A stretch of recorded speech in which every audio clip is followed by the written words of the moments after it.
और द्वारपालों से कहा भैया आजकल बहुत से बहुरूपिये घूम रहे हैं और एक बहुरूपिया तो बिल्कुल मेरे जैसा घूम रहा है।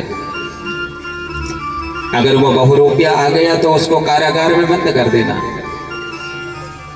जैसे ब्रह्मा जी वापस लौटे, द्वारपालों ने ब्रह्मा को पकड़ा, कारागार में बंद कर दिया।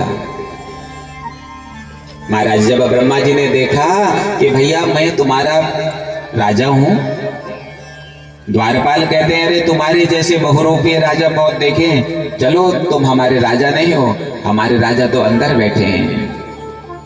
अंदर देखा तो भगवान ने कि ब्रह्मा रूप में स्वयं हमारे गोविंद बैठे हैं। ब्रह्मा जी ने क्षमा मांगी महाराज, लेकिन भगवान ने ब्रह्मा जी को क्षमा नहीं किया। क्यों? क्योंकि ब्रह्मा जी ने भक्त को भगवान से दूर किया था। एक बात बताऊं, भक्त को कभी भगवान से दूर नहीं करना चाहिए महाराज, सबसे बड़ा पाप है। भगवान कहते हैं मैं अपना अपमान सहन कर सकता हूं, लेकिन मैं अपने भक्त का अपमान सहन नहीं कर सकता हूं। ब्रह्मा जी को क्षमा नहीं किया, क्षमा नहीं किया।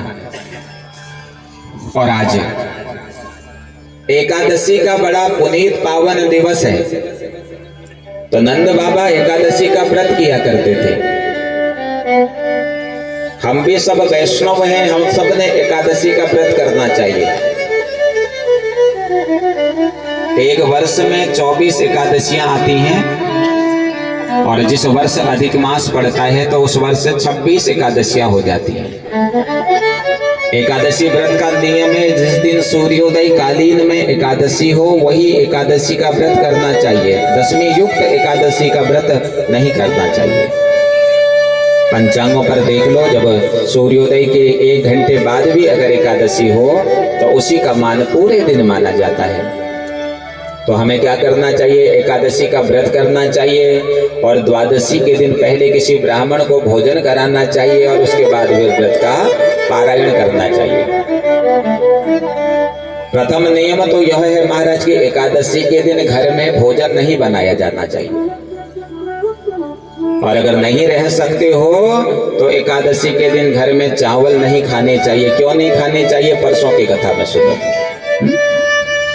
चावल घर में नहीं बनाने चाहिए उस दिन। पहले तो नियम है कि एकादशी का व्रत करो सभी लोग, जो नहीं कर सकते हो तो एकादशी के दिन भात नहीं खाना चाहिए महाराज, ठीक है। द्वादशी के दिन फिर ब्राह्मणों को भोजन कराने के बाद उसका पारायण करना चाहिए। तो नंद बाबा का एकादशी का व्रत था और आज रात में नंद बाबा स्नान करने यमुना जी में पहुंचे तो वरुण के कुछ गण नंद बाबा को पकड़ करके ले गए। कन्हैया ने देखा भैया कि हमारे पिताजी को तो वरुण के गण पकड़ करके ले गए हैं। तुरंत कन्हैया वरुण लोग पहुंचे, शंख निनाद किया तो वरुण भयभीत हो गया और नंद बाबा को लेकर के कन्हैया वापस आ गया। एक दिन की बात है सज्जनों, माँ यमुना के किनारे किनारे हमारे ठाकुर जी भ्रमण कर रहे थे और तभी यमुना कलकल निनाद करते हुए कन्हैया से कहती है, हे गोविंद, तुमने सबका तो कल्याण किया है, मेरा कल्याण कब करोगे प्रभु? देखो ना गोविंद, हमारे पास तो कोई आता ही नहीं है, क्योंकि मेरे भीतर ना एक कालिया नाम का एक सर्प बैठा हुआ है। उस कालिया ने मेरे जल को दूषित कर दिया है। जो भी गाय मेरे जल को पीती है मृत हो जाती है, जो भी बछड़ा मेरे जल को पीता है मृत हो जाता है। हे माधव, तुम तो सबको बचाने वाले हो, तुम सबकी रक्षा करने वाले हो। हे गोविंद, हे माधव, हमारी भी रक्षा करो। तो गेंद को निमित्त बना करके कन्हैया आज यमुना जी में कूद पड़े और जैसे ही यमुना जी में कूदे तो सीधे सीधे कालिया के उस कारागृह में भगवान पहुंचे। कालिया सो रहा था महाराज। नागपत्नियों ने देखा कि एक सुंदर सा सुकुमार आया हुआ है। नागपत्नियों ने कहा, महाराज तुम वापस चले जाओ, हम तुमको गेंद दे देते हैं। कन्हैया ने कहा, नहीं मैया, आज तो हम तब जाएंगे जब हम तुमको यहाँ से बाहर कर देंगे।